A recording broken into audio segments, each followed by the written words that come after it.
Thank you. Mr. Kashkari, you have a very difficult job. I know you work under Mr. Paulson, who works under the President, and sometimes things roll downhill, yet they roll inevitably anyways. With that said, I heard your testimony, read through it, and it gave me a great insight for the next time I take a weekend trip with my wife. I'm generally loath to ask for direction or assistance, which grates on her greatly.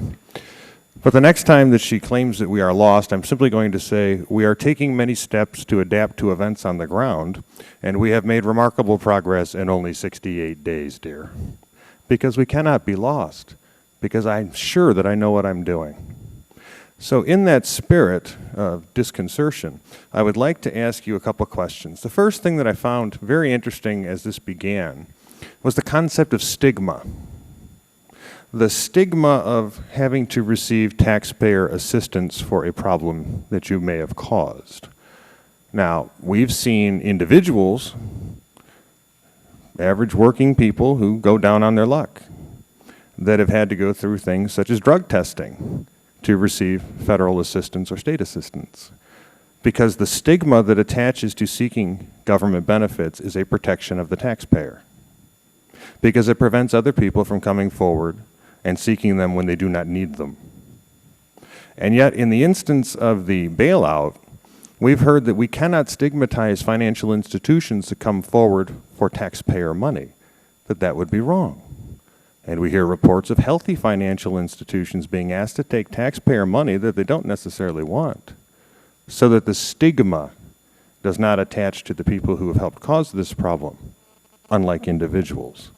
So I'd like to ask the logic behind that, because it seems to me that if you hand out taxpayer money to avoid a stigma, that you will then stigmatize those who do not unnecessarily take taxpayer money. It seems counterintuitive to me. Secondly, we've heard discussion from the gentleman from California, Mr. Sherman, that there is a prospect that the second round of billions of dollars will be asked for.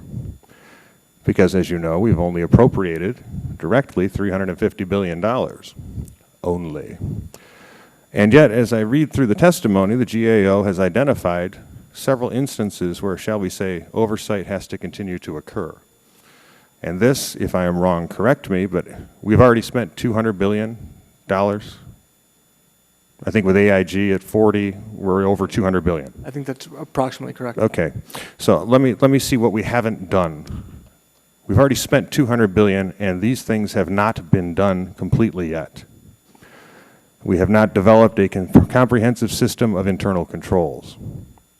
We have not issued final regulations on conflicts of interest. We have not instituted a system to manage and monitor the mitigation of conflicts of interest. And I could go into the other 6 items.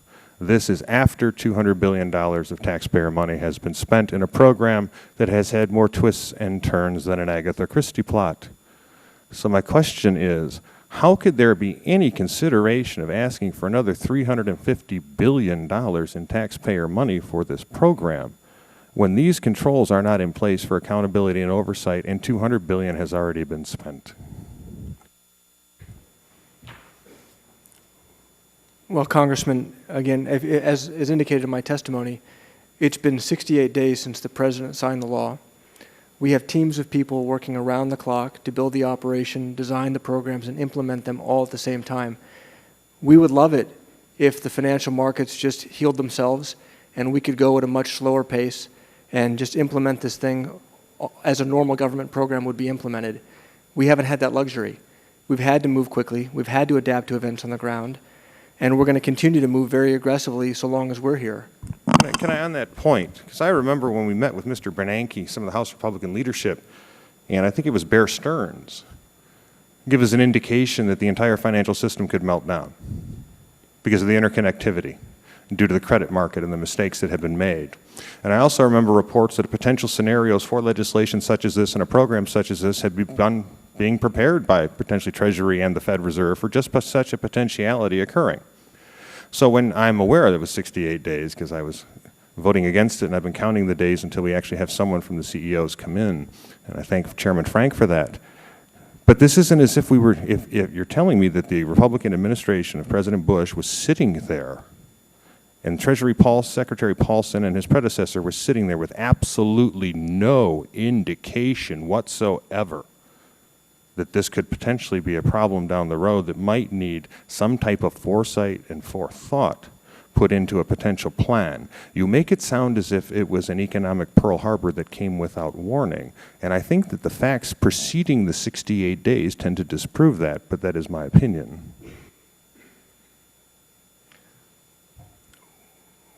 Well, Congressman, over the course of the spring, the winter and the spring, I think I mentioned earlier, we thought there may come a time when the government would have to step in to provide capital because the private sector was unwilling to, and began planning for such a contingency. It's very different to lay out the broad strokes of a plan and to work through the very detailed internal control procedures. We hired PwC, who's working with us. You can't do that in advance. If I can, because my time is up, and I would welcome your response in writing. Let's just be clear. The broad stroke that you outlined was a TARP program of toxic assets, and that proved to be wrong. It proved that the credit crisis intensified deeply in the 2 weeks between when Secretary Paulson first came to the Congress and the Congress acted. And I can show you lots of data that substantiates that, and I'd be happy to, Congressman.